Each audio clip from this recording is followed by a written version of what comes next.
How y'all doing? My name is Josh Bray, and this is my formal application to become a permanent resident of Texas.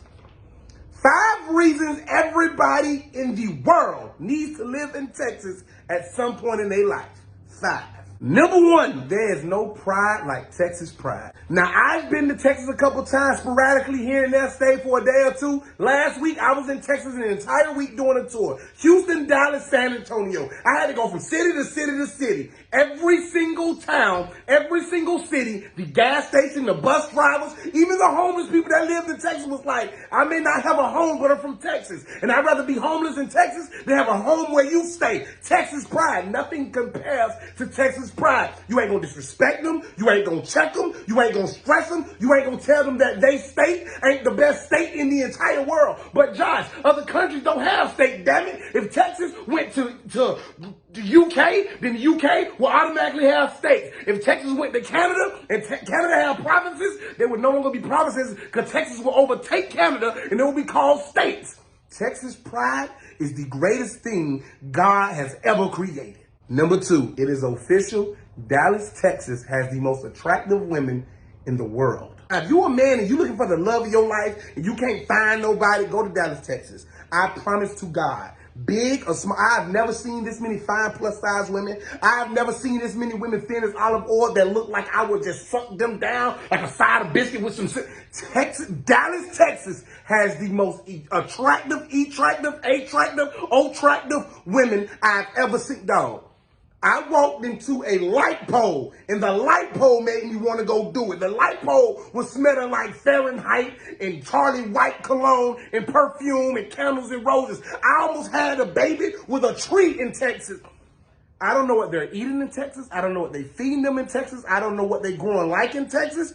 But Dallas ain't nothing better. I swear. Oh my. Number 3, the space between everything makes it feel like everything is your own. Have you ever wanted to be a property owner? Have you ever wanted a big crib? Have you ever wanted to have neighbors but not have neighbors? Move to Texas. From Houston to Dallas is about 4 hours. From Dallas to San Antonio is about 3 hours and 45 minutes. From San Antonio to like El Paso, anything, it's like a whole day, a whole 24 hours of driving. But everything is so close because everybody get along. Everybody got a relative that's in that town, so nobody's too far apart, but it's so spread out that when you go buy you a house, that's literally your property. That's your land. You don't have to share that. You don't have to worry about nobody towing your car on the side of the road. You don't have to worry about nobody complaining because you playing your music too loud. Texas has so much space and opportunity for everybody. I have absolutely no idea how it isn't more flooded with people. My name is Josh Bray, and I'm officially putting in the application to buy some land in the heart of Texas.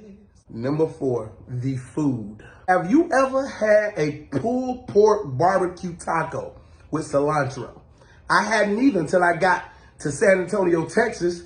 Have you ever walked into a Mexican restaurant where you felt like you walked outside the restaurant because it was too big? I didn't either until I got to Mamacita's in San Antonio, Texas. Have you ever been in a place where you felt like, I wish I had some sweet tea and the restaurant ain't had no sweet tea, but then like 4 seconds later with some sink water, some brown stuff, and some sugar, you had the best damn sweet tea in your life? I hadn't either until I got to Dallas, Texas. Texas got the best Southern, the best Hispanic, the best food I've ever tasted. And it's all cooked right in front of your face. I'm telling you, they brought a pig in, the pig winked at me and said, I hope you enjoy me. Oink, oink. Next second later, I had a bacon pig sandwich right in front of me. Damn it. I felt bad for eating pork to the pig, but it was so good.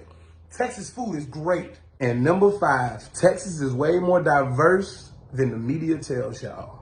Don't lie. When you think of Texas, you think of white men in cowboy hats with tight jeans with Confederate flags going, woo, and drinking moonshine. Until you get to Texas and you realize that Jim Bob you looking at is really a Carlos Rodriguez who has a sister that's married to a Antoine Jenkins who has a baby from a Mary Ann Taylor who has a stepson from a Carlos Rodriguez señorita who's married to a Jessica Martinez who just thinking about dating a Jim Bob. Texas is the most diverse state I've ever seen since I've been doing comedy. When I walked into my comedy show and I seen a sea of white folks, I said, okay, okay? White folks, 5 things with white people. And then I heard some, this is like, now you can't achieve. I knew my black people was there. Then I heard bitty bitty bum bum. I knew my Hispanic people were there. And then I heard some other stuff.